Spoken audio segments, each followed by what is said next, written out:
కొంతమంది పోతారు, పోనీ ఏం కాదు, మనకు కూడా అది మంచే. కుండ వలిత వలిగింది కానీ కుక్క బుద్ధి తెలిసింది అన్నట్టు కొంతమంది పీక్తే వీకిరు, ఏం కాదు, వాళ్ళు లొల్లిపోయింది.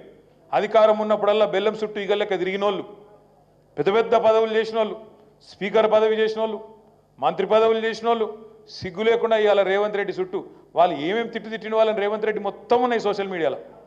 దున్నపోతులను తిట్టిండు, అదే దివాంచి బార్ కాడ బీడీలు అమ్ముకుంటూడని తిట్టిండు. అయినా సిగ్గు లేకుండా పోయి వాళ్ళ దగ్గర కాలకాడ ఇవాళ తల వంచుకొని పనిచేస్తూ ఉన్నారు.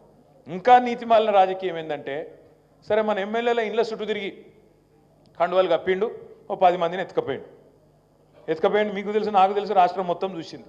ఓ ఇక ఆ రోజేమో రొమ్ము విరుచుకొని మేము అనుకుంటే సిటికెళ్ళేస్తే మొత్తం ఖాళీ అయిపోతుంది ఆ రోజు తొడలు కొట్టిరు, డైలాగులు కొట్టిరు. కానీ ఏమైంది ఈ మధ్యలో ఆయనతో మన వాళ్ళు కోర్టుకు పోయినరు. కోర్టు ఏం చేసింది, స్పీకర్ గారు నువ్వు తేల్చాలనే వెంటనే వీళ్ళని ఉంచుతావా తీసేస్తావా, మరి చట్టం ప్రకారం అయితే వెంటనే తీసవతల వారేయాలి వీళ్ళను, వెంటనే కడియం శ్రీహరిది, తెల్లం వెంకట్రావుది, అదేవిధంగా దానం నాగేంద్రది వెంటనే రద్దు చేయాలని చెప్పి నిర్ణయం తీసుకోవాలని చెప్పి స్పీకర్ గారికి కోర్టు ఒక ఆర్డర్ ఇచ్చింది.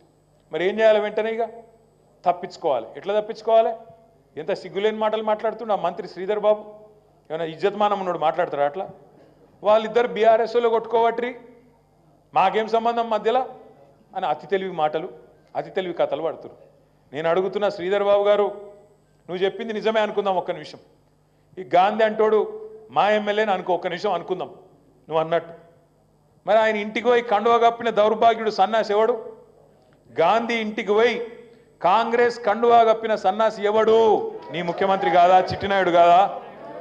మరి ఇక నీ లెక్క ప్రకారం, నీ లాజిక్ ప్రకారం ఆడు మావాడే ఈడు మావాడే అంటే మరి మీ వాడు ఎందుకు పోయి కండువా కప్పిండు?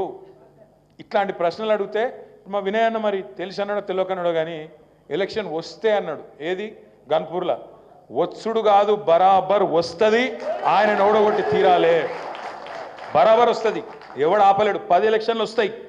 అందుకే నిన్న శేర్లింగంపల్లి మీటింగ్ పెట్టుకున్నాం.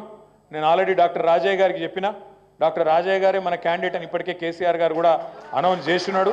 డాక్టర్ తాటికొండ రాజయ్య గారు తప్పకుండా రాజన్న గెలుపు కోసం నేను కూడా ఒక 4-5 రోజులు వచ్చి మీ హన్మకొండలో ఉండి శాయ శక్తులం మీతో పాటు కలిసి పనిచేస్తా అనే మాట కూడా నేను విజ్ఞప్తి చేస్తా ఉన్నా. ఎందుకంటే మన బాధ్యత, మనల్ని మోసం చేసిన వాళ్ళకు తప్పకుండా ప్రజల నుంచే మళ్ళీ గుణపాఠం చెప్పవలసిన బాధ్యత మన మీద ఉన్నది, మనందరి మీద ఉన్నది. ఆ పని కూడా చేద్దాం. ఇంకొక మాట కూడా